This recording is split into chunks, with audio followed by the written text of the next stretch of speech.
This Bible is the King James Version and also includes our Founding Father documents, yes, the Constitution, which I'm fighting for every single day, very hard, to keep Americans protected. Also, the Bill of Rights, the Declaration of Independence, and the Pledge of Allegiance. Donald Trump has made a message to the entire American people that the Bible is a sacred document. That's a fact. What is a lie is that you are deceiving us by defending that very Bible. Former President Donald Trump is officially selling a patriotic copy of the Christian Bible themed to Lee Greenwood's famous song, "God Bless the USA." Happy Holy Week, Trump announced on social media Tuesday, during the most solemn period of the Christian calendar, the last week of the Lenten season, marking the suffering and death of Jesus. As we lead into Good Friday and Easter, I encourage you to get a copy of the God Bless the USA Bible. The concept of a Bible covered in the American flag, as well as a former president's endorsement of a text Christians consider to be sacred, has raised concern among religious circles. It's also raised questions about Trump's motivations, as the former president finds himself in the middle of several expensive legal battles. He is mired in legal wrangling and has a dark past behind him. Question: how can such a man chant his Bible to the people? Are you out of your mind? I have to say, I miss the Easter egg rolls from the Trump administration. Melania reading books to the kids. Donald pretending he's ever been to church. Secret Service trying to get Eric to stop eating the plastic eggs. Those are the... Even Jimmy Kimmel is talking about how ridiculous it is. What's going on these days is absurd. The Trump family has gone crazy and is doing weird things. The $59.99 Bible, which was first published in 2021, features an American flag and the words, "God Bless the USA," printed on the cover. Inside, it has the words, "To God Bless the USA," and the text of the Declaration of Independence, the Pledge of Allegiance, and other historic American documents. Promotional material for the Bible shows the former president alongside country singer Lee Greenwood. Responses to Trump's social media announcement called the endorsement sacrilege, heresy, and borderline offensive, and cite lessons directly from the Bible that suggest taking advantage of people's faith for money should be condemned. It is a bankrupt Christianity that sees a demagogue co-opting our faith and even our holy scriptures for the sake of his own pursuit of power, and praise him for it rather than insist that we refuse to allow our sacred faith and scriptures to become a mouthpiece for an empire, said Reverend Benjamin Creamer on X. Jason Cornwall, a pastor from South Carolina, said on X that Trump's Bible endorsement was a violation of one of the 10 Commandments of the Hebrew Testament that forbids taking God's name in vain. However, the criticism doesn't end with whether or not Trump's endorsement is unchristian or not. In fact, it's just the beginning. Historian and author Jemar Tisby says the whole project echoes the values of Christian nationalism, the idea that America was founded as a Christian nation and the government should work to sanction Christianity on a national scale. The tenets of Christian nationalism are historically tied to prejudice, nativism, and white supremacy. There's a very long tradition of what is included and what is not included in the Bible, Tisby told CNN. Trump, by the way, had a very active holiday. He posted 77 times on Truth Social yesterday. Like, if that was your dad, you'd have him put away, right? Trump was likely concerned about offending the sensibilities of the faithful with his antics. You realize how absurd that is. Trump is selling his Bible. The Bible is scripture, and Trump has nothing to do with it. He has sinned his entire life, and he is not going to repent for it. What has caused outrage with this Bible is that it includes the Declaration of Independence, U.S. Constitution, and even the lyrics to a Lee Greenwood song. So it's adding to the Bible, and it's adding specific political documents to the Bible that completely erase the separation of church and state. Tisby, who holds a Master of Divinity degree from Reformed Theological Seminary in Jackson, Mississippi, has written about the dangers of Christian nationalism, both for the country and the Christian faith. What's so pernicious about this is it plays on people's devotion to God and their love of country, either of which by themselves could be innocuous or even good, he said. But in this effort, it is blending the two. And with Trump as the spokesperson, is conveying a very clear message about what kind of Christianity and what kind of love of nation he is promoting. When Guthrie Graves Fitzsimmons, communications director for the Baptist Joint Committee for Religious Liberty, saw Trump's Bible endorsement, he said he saw a politician using fears rooted in racism and prejudice to promote a specific Christian ideology.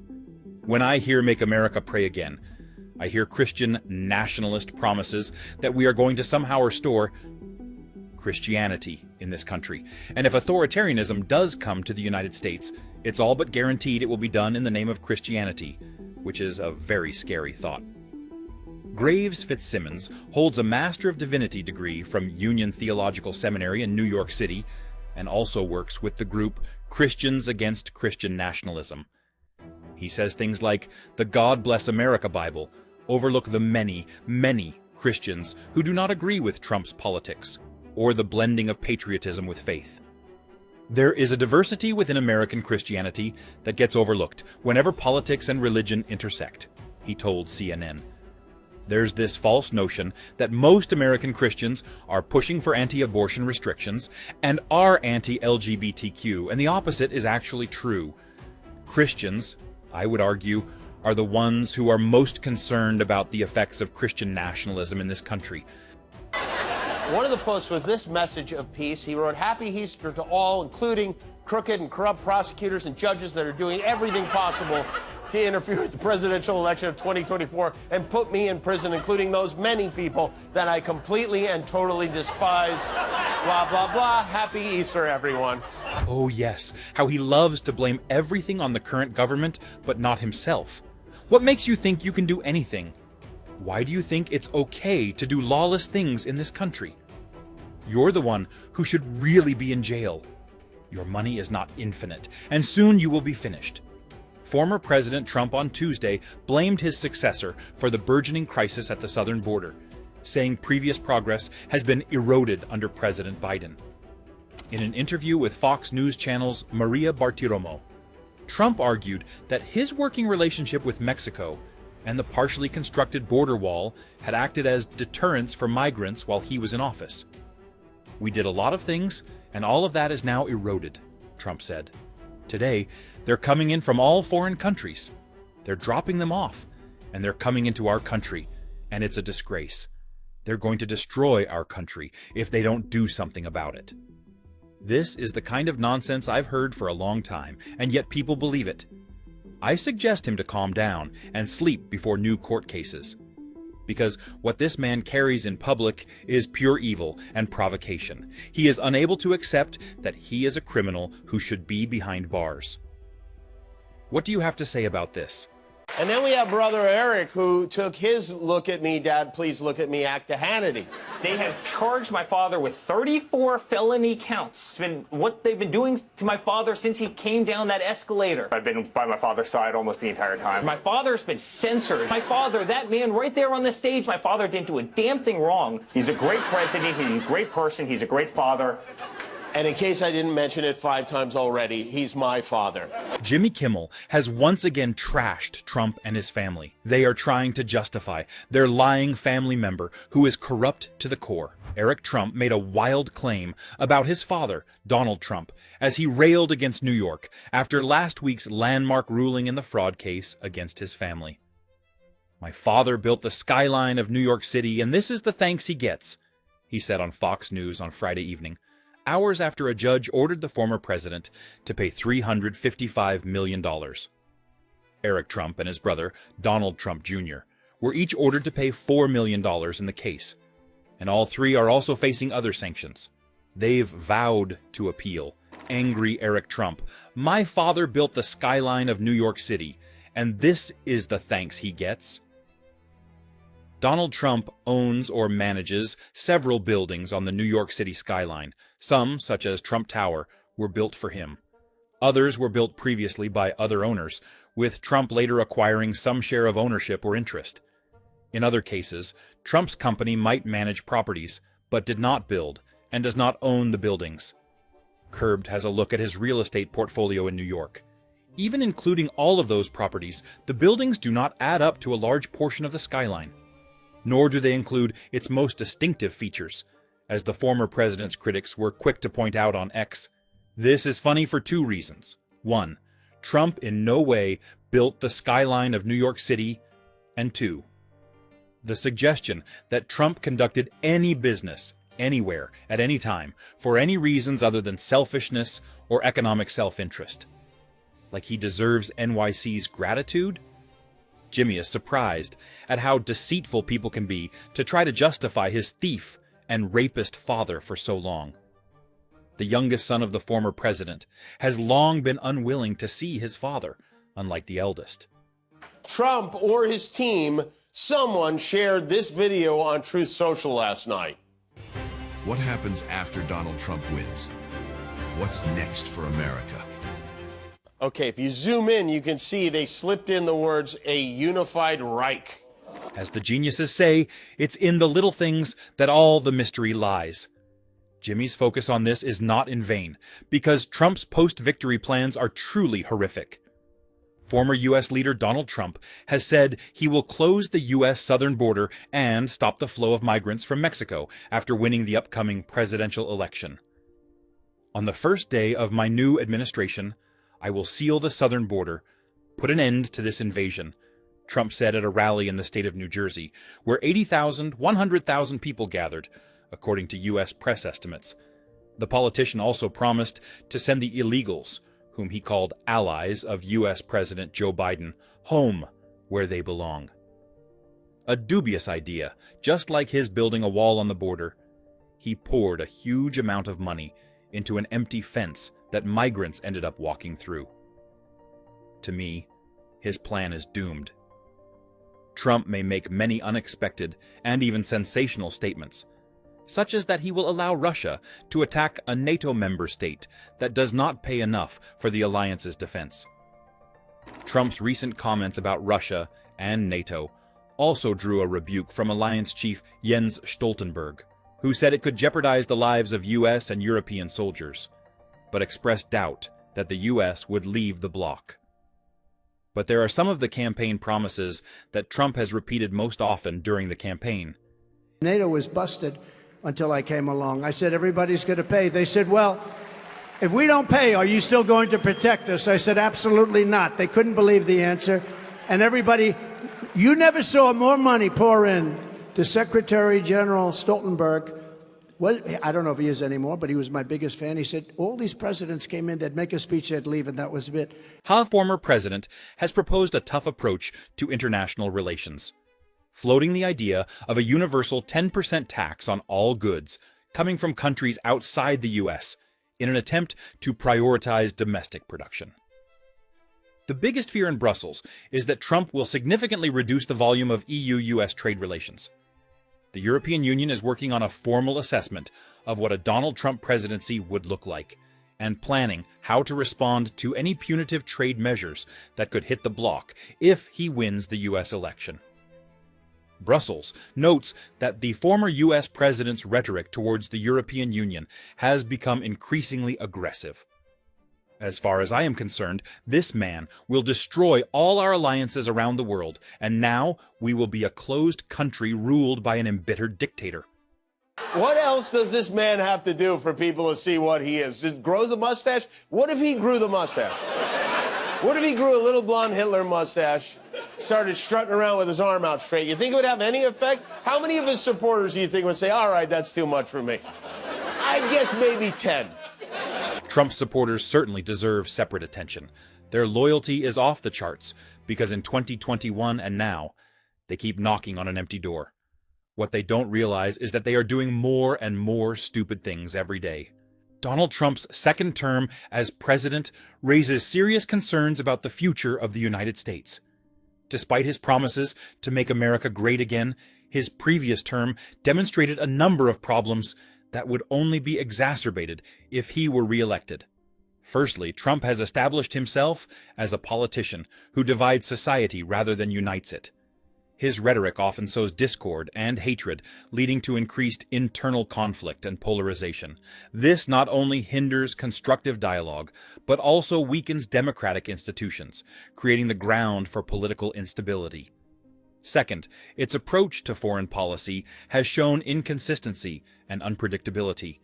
In an era of global challenges such as climate change and international conflicts, the U.S. needs stable and prudent leadership. However, Trump has repeatedly undermined the trust of allies and increased tensions with adversaries, which could lead to further deterioration of international relations.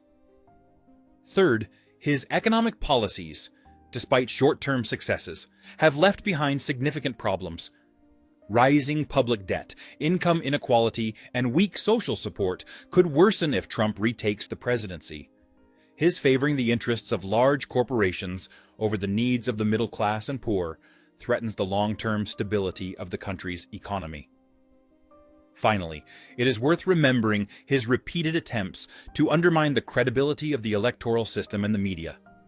These actions jeopardize the foundations of American democracy by undermining citizens' faith in the fairness and legitimacy of the electoral process. Thus, the re-election of Donald Trump could lead to an intensification of the internal and external challenges facing the U.S. The country needs leadership that can unite the people and lead them to prosperity, rather than creating new conflicts and divisions. Personally, I'd rather eat a rabbit than a mouse, but that's just me. Donald Trump pulled a rabbit out of his MAGA hat. Jimmy Kimmel touched on the not insignificant issue of Donald Trump's rants. On Tuesday, late-night television host Jimmy Kimmel delivered another monologue making fun of former President Donald Trump. On Wednesday morning, the presumptive Republican presidential nominee fired back on social media, in part by attacking Kimmel for something Kimmel didn't do. This seems to be Trump's usual behavior. Who would doubt this old and aggressive man? I think every case in court against him is justified, but so far, he has managed to pay off. You know what's even funnier? It's that former U.S. President Donald Trump is running out of money for legal expenses. Donald Trump spent $4.9 million on legal fees in March, and has just $6.8 million left in the accounts he uses to fund his lawyers, which could cause him financial problems amid rising court costs, the agency writes. In February, the court found Trump guilty of fraud in the valuation of Trump Organization assets, and ordered him to pay about $355 million. The total fine rose to $454 million, including interest. In addition, the Republican was banned for 3 years to work as an employee or director of any corporation in the state of New York, and to apply for loans in any financial institution registered in the state of New York.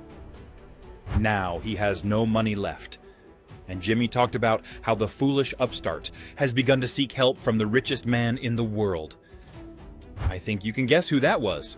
He managed to post that $175 million bond he couldn't get. He got one courtesy of the Knight Specialty Insurance Company, which I'm guessing did not Google the phrase, "Who is Donald Trump?" It was hilarious and hilarious.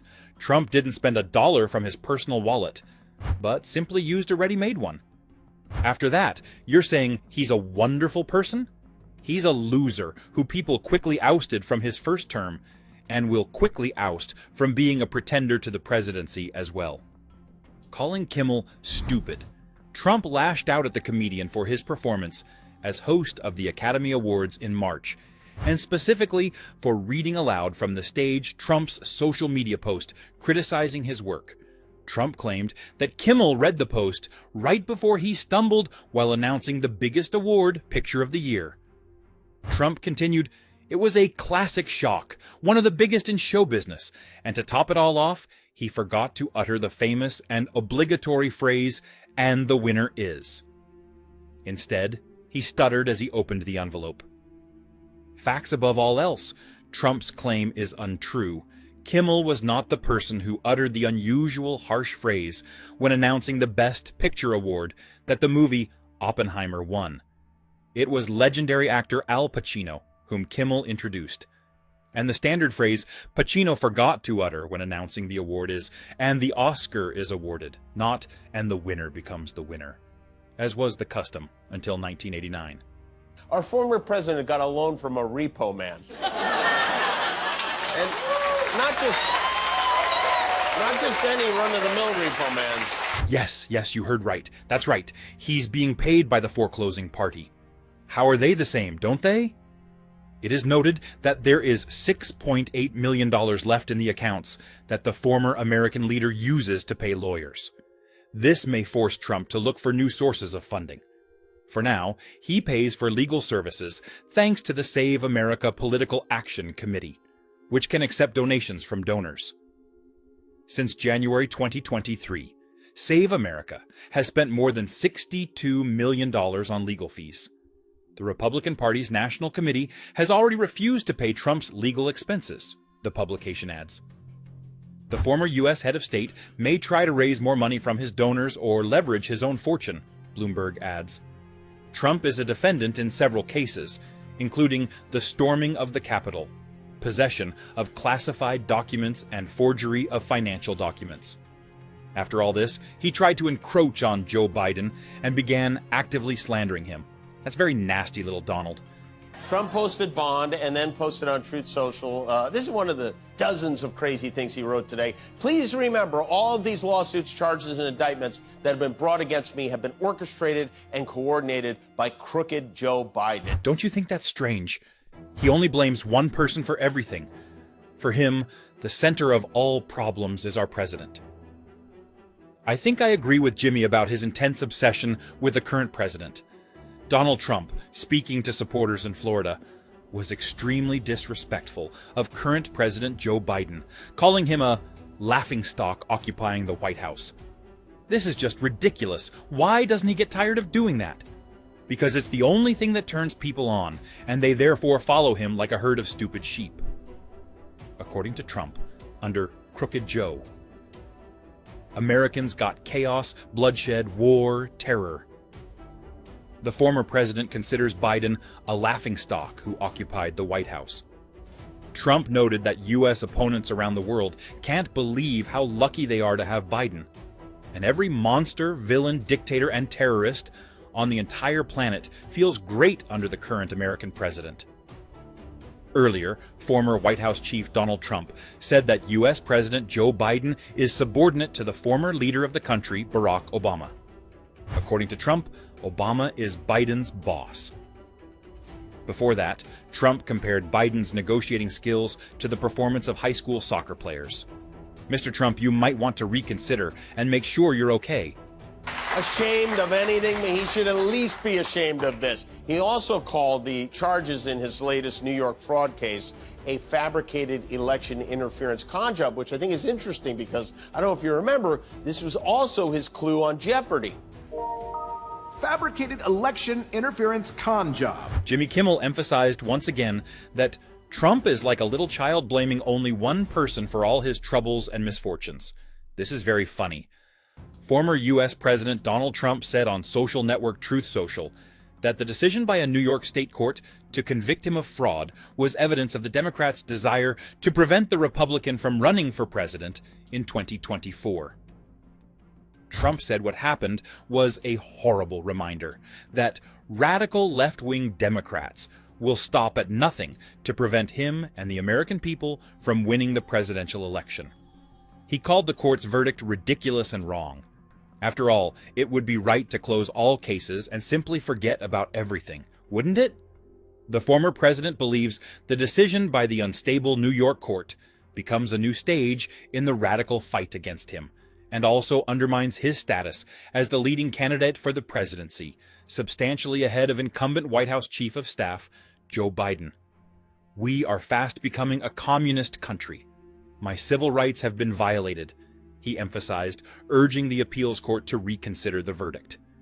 The court previously found that Trump and his company defrauded banks, insurers, and others by significantly overvaluing assets and overstating net worth in documents used in real estate deals and securing financing. What are your thoughts on this matter? Is Jimmy Kimmel right in this situation? Give us your opinion in the comments.